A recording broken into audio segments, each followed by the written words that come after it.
Hello and welcome to the MDS podcast, the official podcast of the International Parkinson's and Movement Disorder Society. I'm Alfonso Fasano, professor of neurology in Toronto, Canada, and also co-chair of the study group on tremor of our society.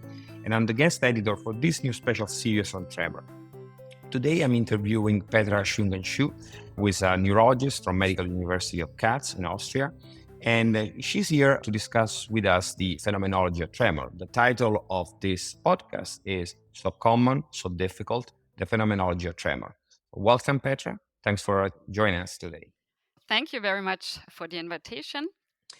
Oh, our pleasure. And obviously, as we were chatting in the past, you're known to the big public for your work on functional tremor and also lab-based assessment of tremor.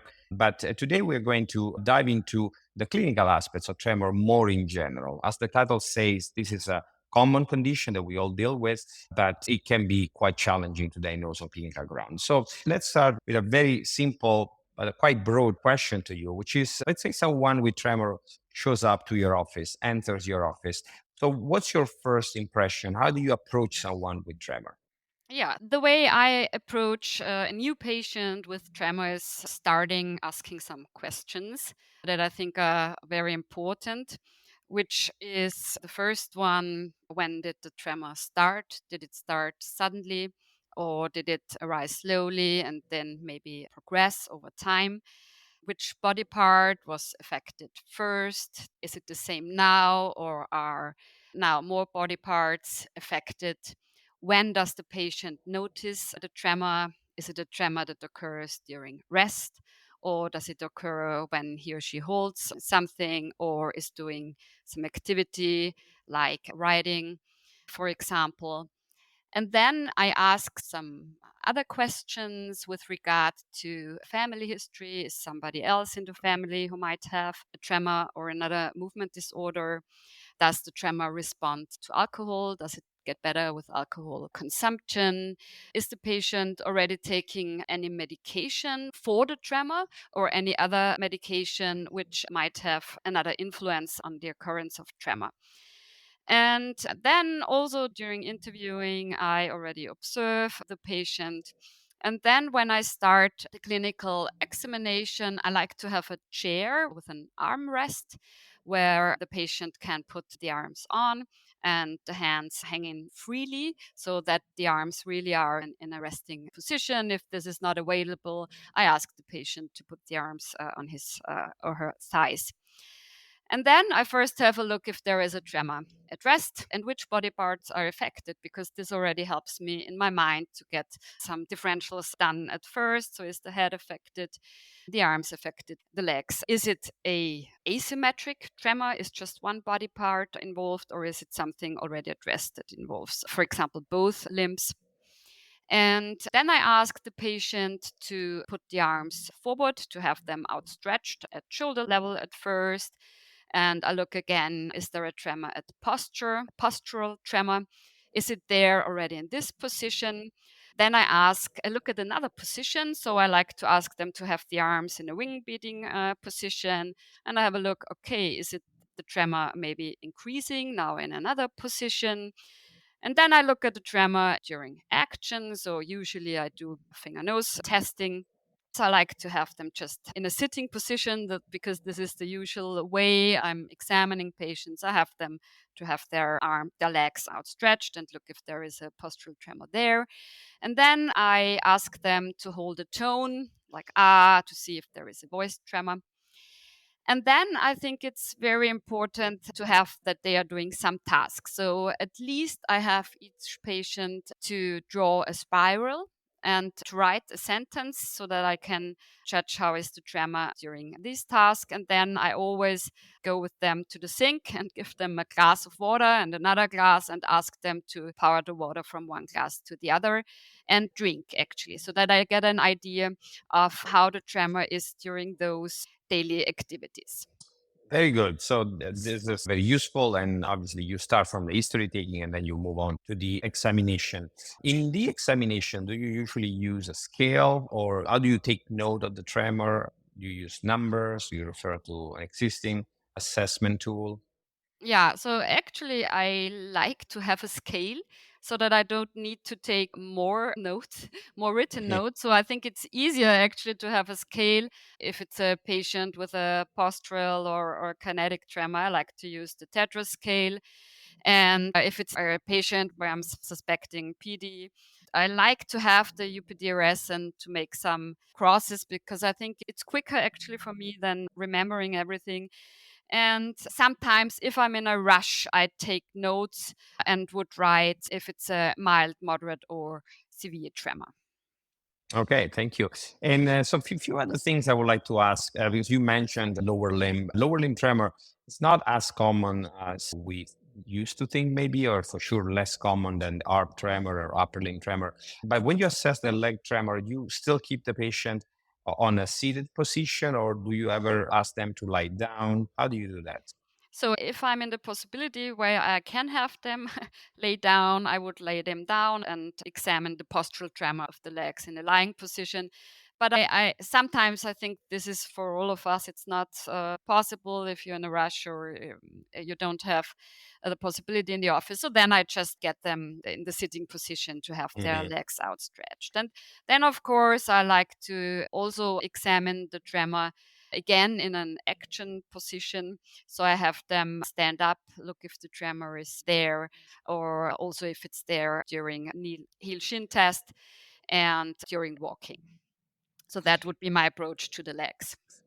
Okay, very good. Before we move to the legs, I think another reason to look into the lying position is to fully assess the rest tremor of the head, which is a type of tremor that is not really known to the big public. So very few people actually ask the patient to lie down and see what happens to the head, because obviously when they're seated, the head is keeping a posture. So does it happen that from time to time you ask them to lie down just to see what happens to the head tremor, or particularly the rest Yeah, part? so if I'm interested in the head, I really like to lay them down because, per definition, that's actually what we have to do to examine tremor of the head.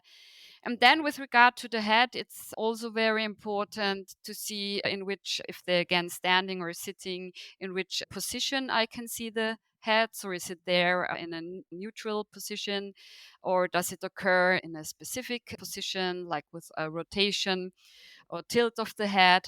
Does it get more in a certain position with regard to differential diagnosis? Because it would again turn me towards a certain tremor syndrome. Particularly, I guess you're referring to dystonia. You're looking for a null point and see how the changes of the head position will affect the amplitude of the tremor. Moving forward to another important part of the examination that you mentioned is the standing of the patient and the walking. And I think there is something more that can be said in that regard, especially with respect to orthostatic tremor. What's your approach to orthostatic tremor? If I'm suspecting a tremor on standing or the history goes in this direction, actually, I first, of course, do a clinical examination, see if I can see with my eyes if there is tremor. And if there is actually nothing I can see, there is always in the literature that you get this helicopter sound in if you use a stethoscope, which actually I think is not always the case. So these would be a patient, if I'm suspecting an orthostatic tremor, it would be one of the patients where I would like to have neurophysiology. Absolutely. And that's actually something we can cover shortly. But before we get there, a few more points, just your quick thoughts about it. So, how important it is asymmetry to you, especially with respect to essential tremor, for example? It's something that we don't discuss in depth enough, I think. But is asymmetric tremor guiding you one way or another? I think it does in classical cases. Of course, if I see an asymmetric rest tremor, of course, my first thought would be PD tremor. If it's a postural tremor and it's very symmetric and rhythmic, my first thought would be essential tremor. But then if it gets more to an asymmetric tremor, it might still be essential tremor, but it might also be differential, I think, becomes broader, so a really striking asymmetry would more point towards other tremor syndromes, like maybe dystonic tremor or a cerebellar tremor. And of course, if it's unilateral, the first thing we have to think about is a symptomatic tremor. So if it's really an abrupt onset of an unilateral tremor, it would be cause for us to ask for at least a CT scan of the brain. Perfect. Thank you.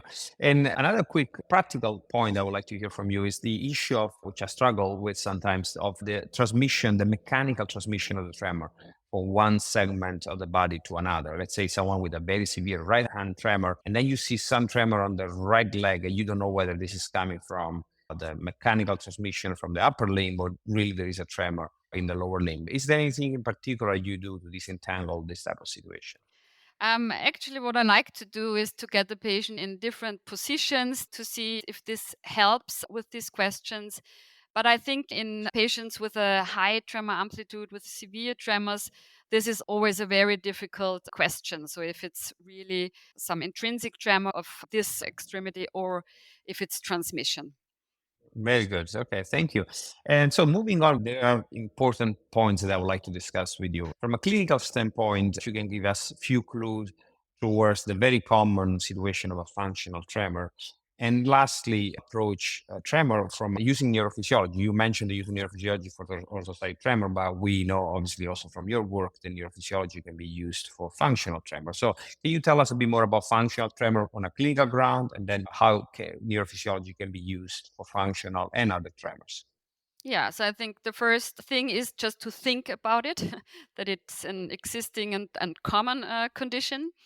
And so, with regard to clinical examination, the things that first come to my mind is to observe the patient to see if there are some fluctuations in the body parts affected, in the phenomenology of the tremors. For example, if it's an upper limb tremor and we first see more pronation, supination tremor, and suddenly it changes to flexion extension. So this would something to point towards maybe a functional origin.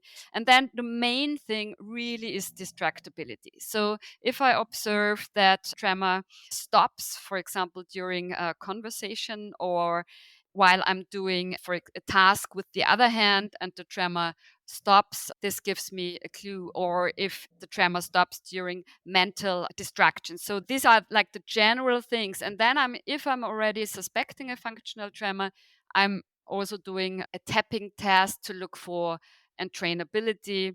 I hold the patient's other limb to see if there is, for example, a whack-a-mole sign and the tremor stops in this extremity but moves to another. So then, if I'm suspecting these things, really I look for distractibility and entrainment. Very good. And what about the use of technology or like electrophysiology more than technology, I should say? Yeah. So I think in functional tremor is sometimes, of course, it's clinically obvious. You don't need any further tests. But if you have any doubt, I think it's helpful to have a clinical neurophysiology.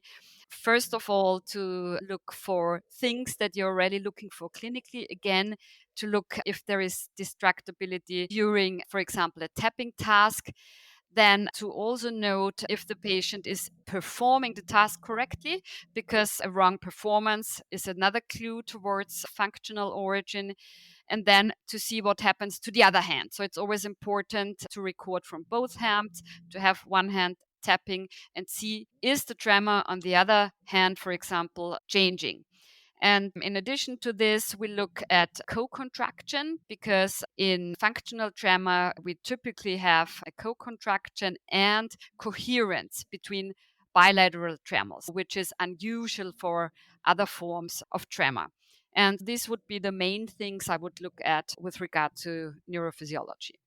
Very good. Thank you. And of course, this is a much bigger topic when you can use neurophysiology also to see the actual frequency of the tremor, to see whether there is a tremor or myoclonus. But this becomes a bigger topic. And I'm sure you briefly mentioned another thing that I would like to remind our listeners that it is important to look at additional signs. You indicated, for example, before that the presence of dystonia or the presence of cerebellar signs, and those are clues towards additional, more in-depth assessments of the tremor and to reach a final diagnosis. And in fact, in this podcast, we also looked into, we'll discuss the issue of soft signs in essential tremor. So more to come, but really want to thank you, Petra, for your time and for really sharing with all of us your insight when it comes to the clinical and to some extent electrophysiological assessment of tremor that, as we said, is so common and so difficult.